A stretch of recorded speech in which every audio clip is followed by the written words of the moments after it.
دو چیزیں ایسی ہیں جو اچھے انداز میں کی جائیں تو اللہ رب العزت کی طرف سے اس پر بہت ہی خوبصورت رزلٹ اور نتیجہ حاصل ہوتا ہے، اللہ کی طرف سے انعام حاصل ہوتا ہے۔ ایک ہے عمل اور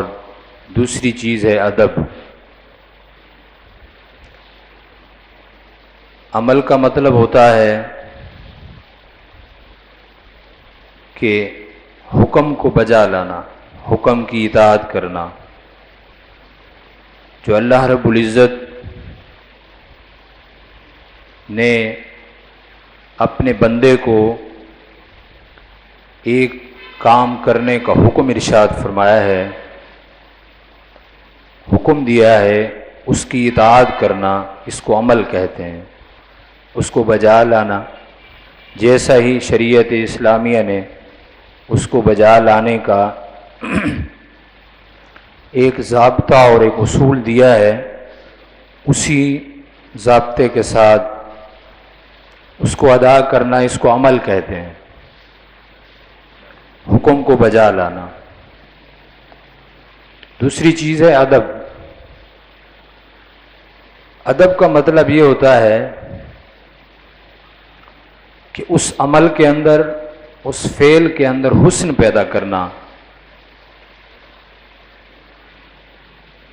اس کام کا یا اس فعل کا، اس عمل کا لحاظ کرنا، حدود کے اندر،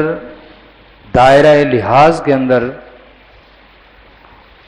اس کو ادا کرنا، یہ اس عمل کے حسن ہے، اس کی خوبی ہے۔ عمل تو ہم نے کرنا ہے کہ خالق کائنات کا حکم ہے، یا کوئی بھی خالق کائنات کے حکم کے بعد نبی علیہ الصلاۃ والسلام کا حکم ہے، یا دنیا میں آپ سمجھ لیں کوئی بڑا حکم دیتا ہے، اپنے معتاد کو کسی کام کے کرنے کا حکم دیتا ہے تو وہ اس کو بجا لانا ضروری ہوتا ہے، اور یہی عمل ہے۔ لیکن اگر سامنے والا اس عمل کو بہت ہی سنجیدہ، خوبصورت انداز کے ساتھ اور بر وقت اس کو ادا کرتا ہے تو یہ اس کا ادب ہے، لحاظ ہے، جس پر سامنے والے کو بڑی خوشی ہوتی ہے کہ میں نے جس فعل کا حکم دیا ہے اس کو بڑے خوبصورت اور حسین انداز کے ساتھ اس نے کیا ہے۔ اب ہوتا کیا ہے کہ ایک آدمی جب عمل کرتا ہے تو اس پر اجرت ملتی ہے، آسان سے الفاظ میں اس پر اجرت ملتی ہے۔ ہم آپ کو یوں ذکر کر دیں کہ اگر ایک انسان اللہ رب العزت کا ارشاد فرمایا وہ حکم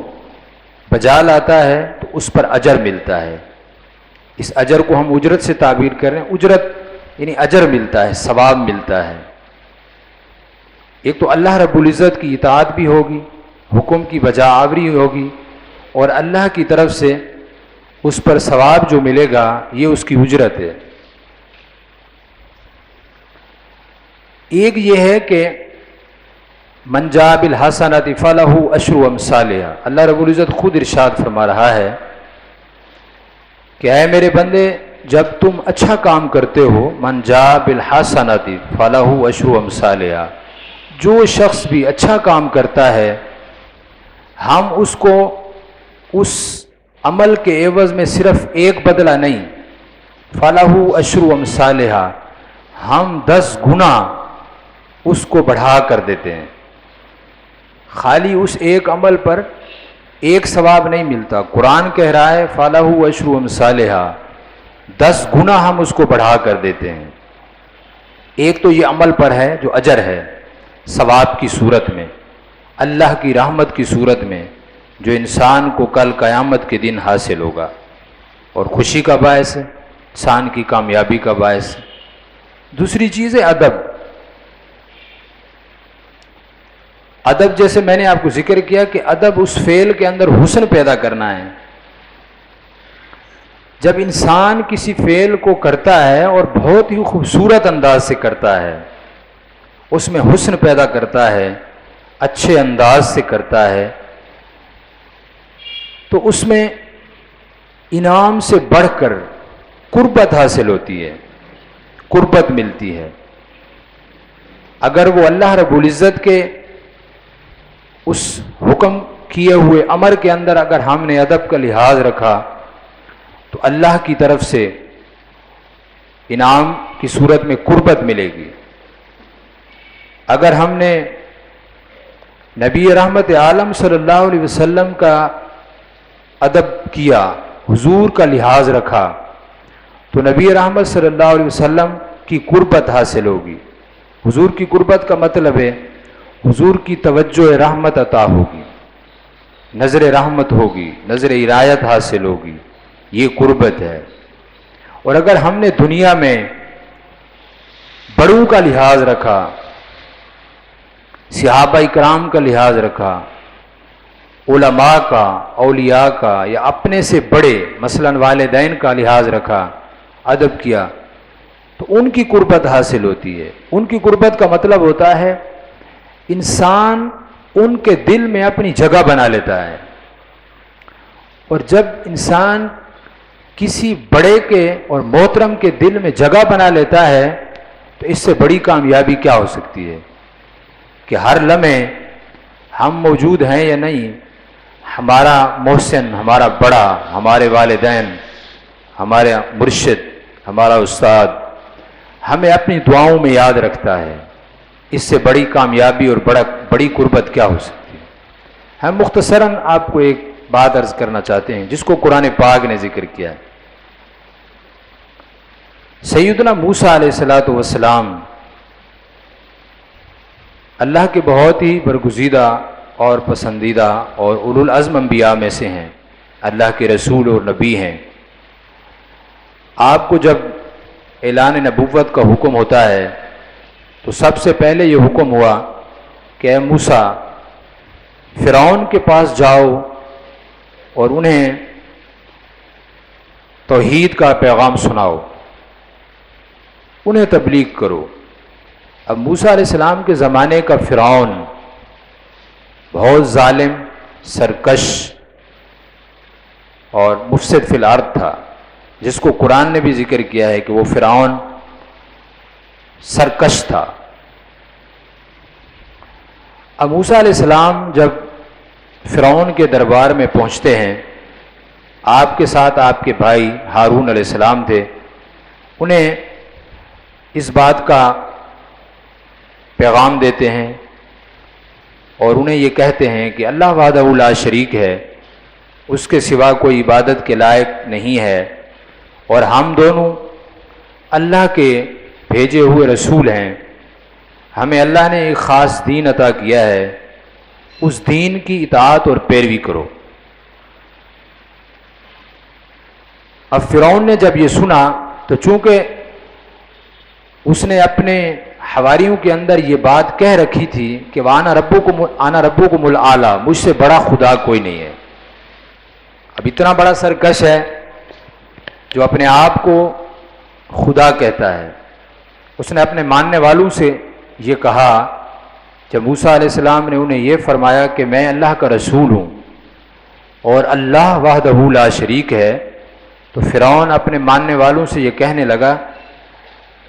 کیا میرے سوا کوئی خدا بھی ہے؟ یعنی معنی یہ تھا کہ میرے علاوہ کوئی خدا نہیں ہے۔ اب اس کو یہ جملہ بڑا لگا اور موسیٰ علیہ السلام کی مرتبت اور مقام اس کو یہ ہضم نہ ہوا اور وہ جلال میں آ گیا، غصے میں آ گیا اور اپنے ماننے والوں سے کہنے لگا، قرآن نے مختلف مقامات پر ذکر کیا ہے، یہ جادوگر ہے،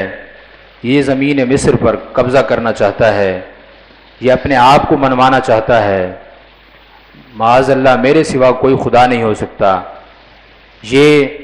کوئی ماہر جادوگر ہے، اس طرح کی باتیں کرتا ہے۔ جب آپ نے مختلف معجزات کا ذکر کیا تو کہنے لگا کہ یہ جادوگر ہو سکتا ہے، اس کے علاوہ کچھ نہیں ہے۔ بہرحال بات بڑھتی گئی اور بات یہاں تک پہنچ گئی کہ فرعون نے کہا کہ اب تم جادوگر ہو، تمہارے ساتھ ہم مقابلہ کریں گے۔ دن طے ہوتا ہے اور فرعون بڑے بڑے ماہر جادوگروں کو موسیٰ علیہ السلام کے مقابلے میں بلاتا ہے، اور اس وقت جادو کا دور تھا اور بڑے تکڑے لوگ موجود تھے۔ اس نے بڑے بڑے جادوگر بلائے، مختلف روایات ہیں کہ 12,000 6,000 یا مختلف لوگ موجود تھے، اور مقابلے کا دن مقرر ہوا۔ اب موسیٰ علیہ السلام تو جادوگر نہیں تھے، وہ اللہ کے نبی اور محبوب تھے، لیکن باطل کا مقابلہ ہو رہا تھا اور اس کو مٹانا بھی ہے، اللہ کا حکم بھی ہے۔ اب موسیٰ علیہ السلام کے مقابلے میں جب جادوگر بلائے گئے تو جادوگروں نے جب فرعون کے پاس پہنچے تو چونکہ وہ غیر مسلم تھے، مسلمان نہیں تھے، وہ فرعون کے پاس جیسے پہنچے تو انہوں نے کہا، ان کو یہ یقین بھی تھا کہ ہم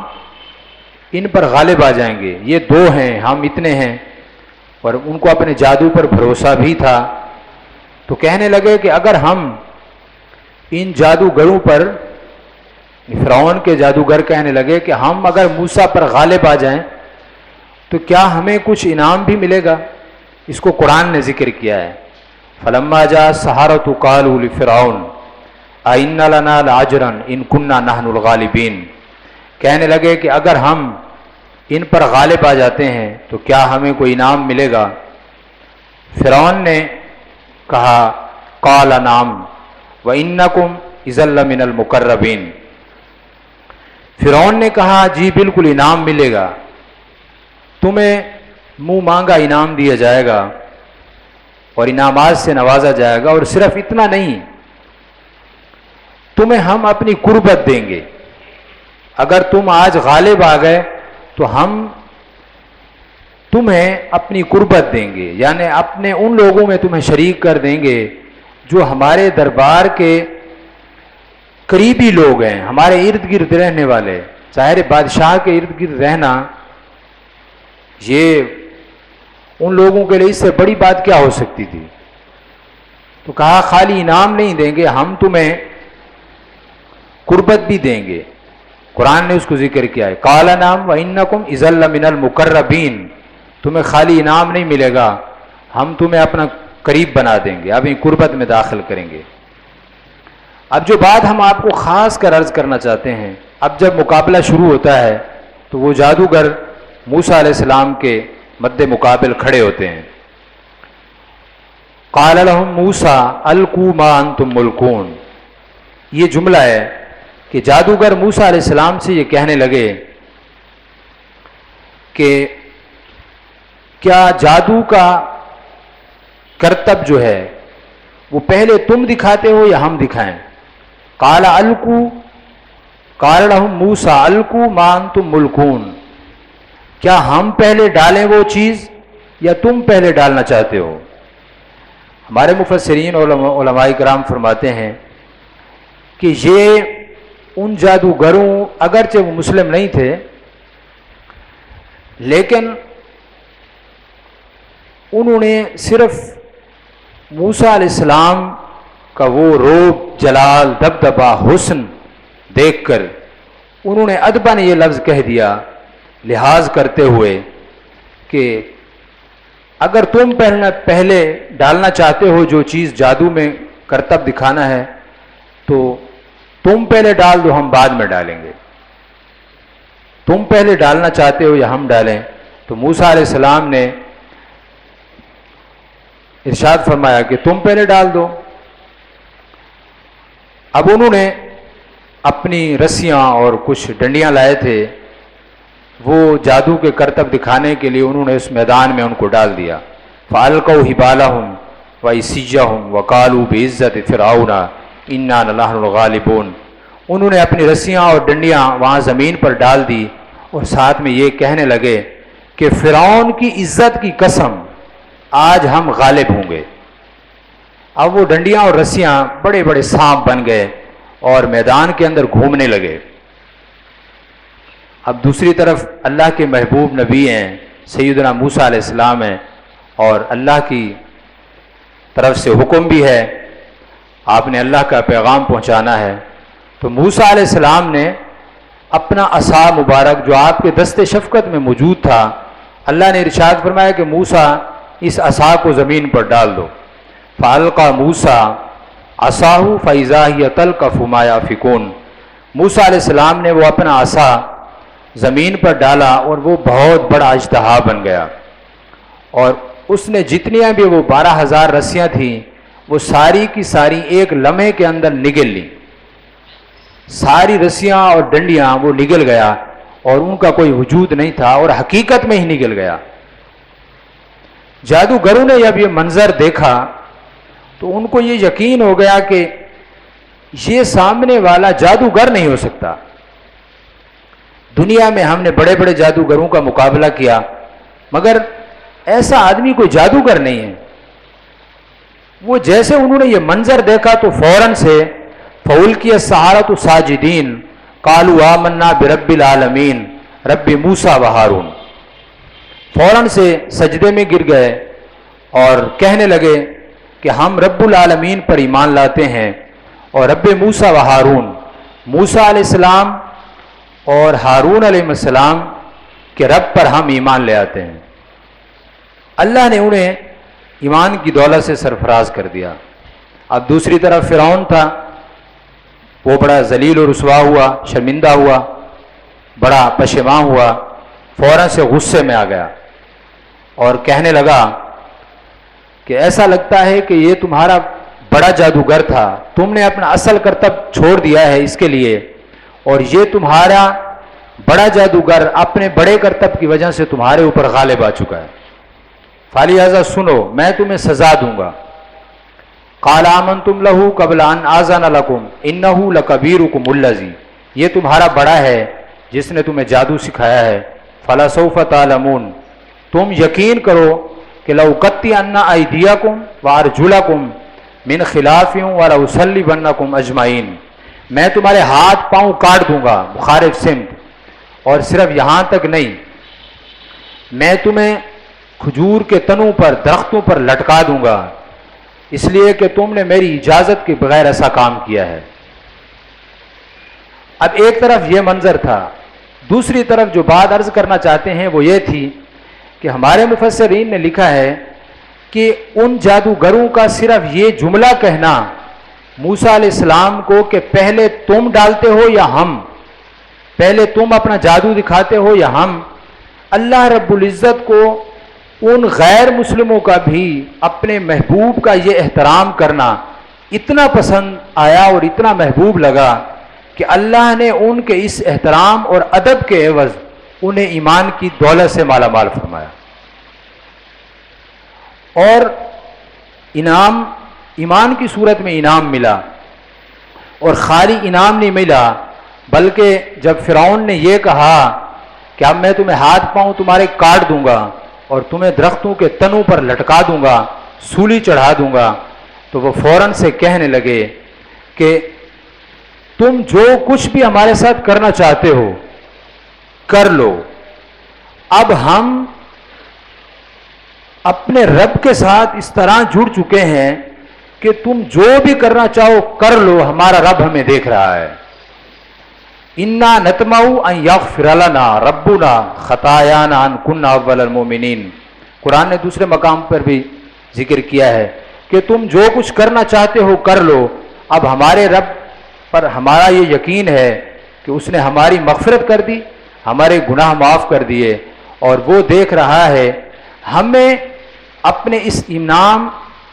ایمان کا انعام ہمارے رب سے ضرورت ہے، تمہاری اس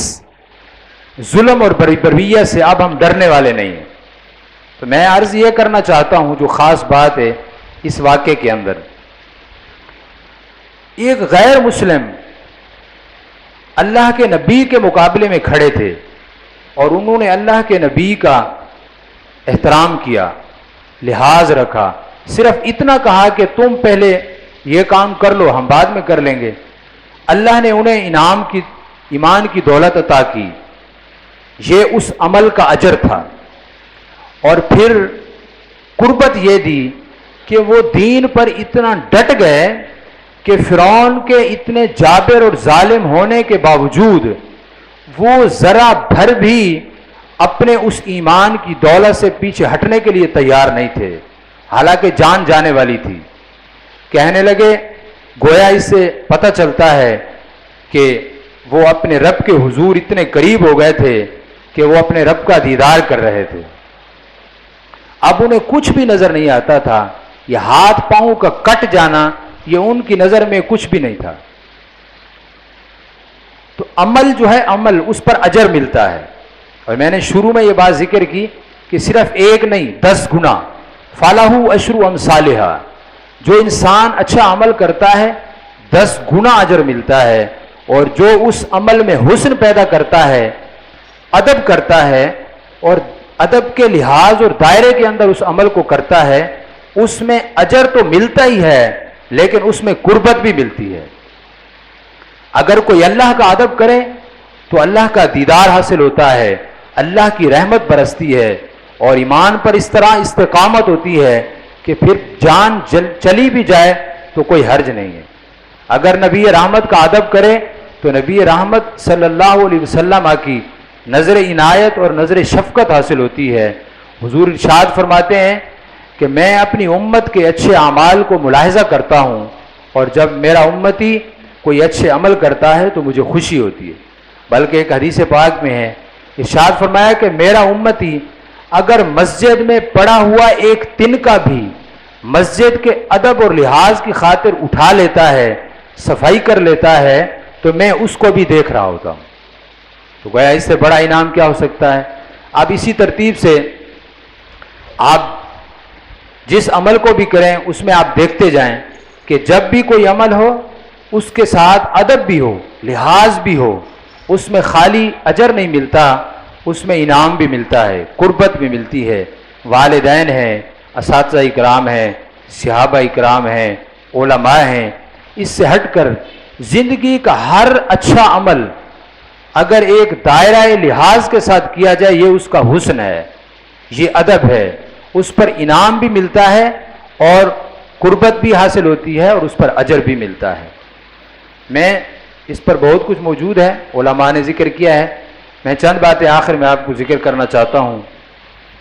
ہماری زندگی میں عمل تو بہت ہے، ہم عمل اچھے بہت کچھ کر رہے ہوتے ہیں، لیکن اس میں حسن پیدا کرنے کی کوشش نہیں کرتے۔ آپ صلی اللہ علیہ وسلم کی بارگاہ کا ادب ہے، مدینہ طیبہ کے اندر جا کر جو ہمارا عمل ہوتا ہے وہ سب کو پتہ ہے۔ اسی طرح قرآن پاک کا لحاظ ہے اور ادب ہے، مساجد کا لحاظ ہے، اسی طرح دینی معاملات کا ادب اور لحاظ ہے۔ ہم اچھا عمل تو کر رہے ہیں، ہم میلاد شریف مناتے ہیں، بہت خوبصورت عمل ہے، مگر اس میں ہم ادب اور حسن پیدا کرنے کی کوشش نہیں کرتے۔ ہم مسجد میں آتے ہیں، مختلف نیاز ہوتی ہے، پروگرام ہوتے ہیں، ہم سب کچھ نیک عمل کر رہے ہوتے ہیں، مگر اس میں ادب اور حسن کا لحاظ نہیں کرتے، جس کی بنیاد پر ظاہراً ہمیں اس کا کوئی فائدہ نظر نہیں آتا ہے۔ سامعین محترم، نبی رحمت عالم صلی اللہ علیہ وسلم جب مکہ المکرمہ سے مدینہ طیبہ جا رہے تھے ہجرت کر کے، آپ صلی اللہ علیہ وسلم ایک ہی ایسی جگہ پر پہنچے جہاں مکہ المکرمہ اور مدینہ طیبہ کا راستہ ایک تھا۔ اب اللہ کا حکم تھا، حضور نے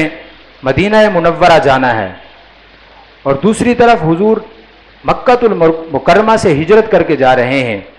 جب حضور اس جگہ پر پہنچتے ہیں تو مکہ المکرمہ کی طرف رخ کر کے ارشاد فرماتے ہیں کہ اے مکہ،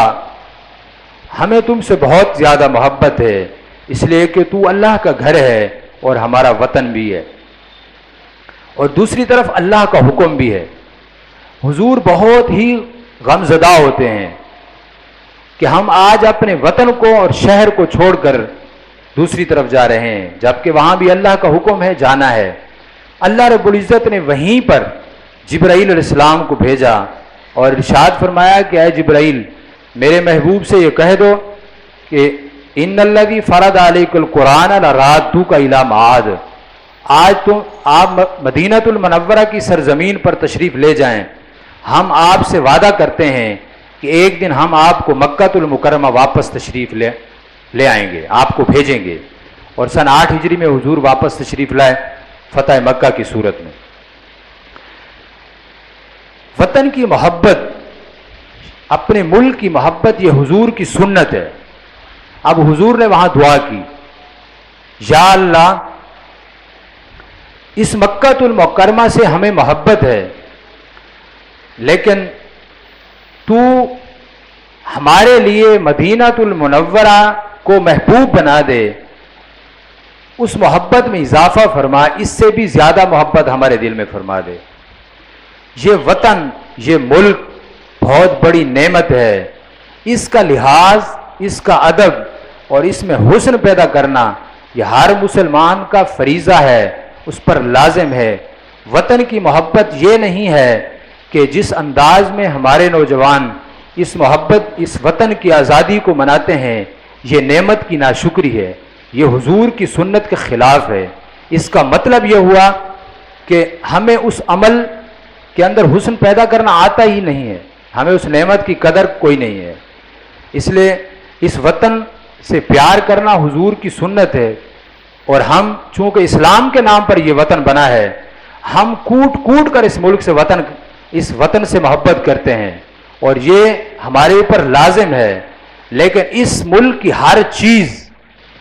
چاہے وہ اس ملک کا کوئی باسی ہے، کہ اس ملک کے اندر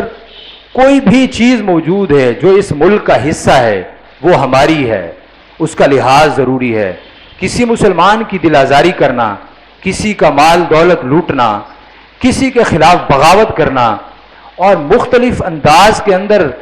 اس شب کے اندر مختلف لوگوں کو ضرر اور تکلیف دینا، یہ محبت وطن نہیں ہے، یہ وطن کی ناشکری ہے۔ ہمیں اس بات کا کیا علم کہ ہمارے بڑوں نے اس وطن کو کتنی محنت سے حاصل کیا اور کتنی محبت وہ اس وطن سے کرتے تھے۔ یہ کیا محبت ہے کہ ہمارا ادب تو دور کی بات ہے، ہمارا عمل بھی اچھا نظر نہیں آتا ہے، یہ عمل بھی برا نظر آتا ہے۔ اس لیے وطن سے محبت ایمان کا حصہ ہے، حضور کی سنت ہے۔ اس وطن کے ساتھ اپنے بچوں کو ضرور سکھائیں۔ حضور نے ارشاد فرمایا کہ اپنے بچوں کو ادب سکھانا بھی یہ ایک صدقہ ہے، اور گویا جب ہم اپنے نوجوان ساتھیوں اور بچوں کو وطن کی محبت سکھائیں گے تو یہ بھی ایک نیک عمل ہے، اچھا عمل ہے کہ کل تک جو قومیں لڑتی تھی ننگی شمشیروں سے، آج وہ اس ملک میں فلمیں دیکھتی ہیں۔ یہ ملک کی محبت نہیں ہے، اس لیے ملک کی ہر شے کا لحاظ ہم پر لازم ہے۔ یہ گزارش ہے خاص کر ہمارے نوجوانوں سے کہ ملک کی محبت کا لحاظ کرتے ہوئے ملک کے حال باسی کی ہر چیز کا، اس کے مال متاع کا، اس کی عزت کا ہر اعتبار سے لحاظ کریں، تاکہ ہمیں آپ صلی اللہ علیہ وسلم کی اس سنت پر عمل کرنے کا ثواب اور اجر حاصل ہو۔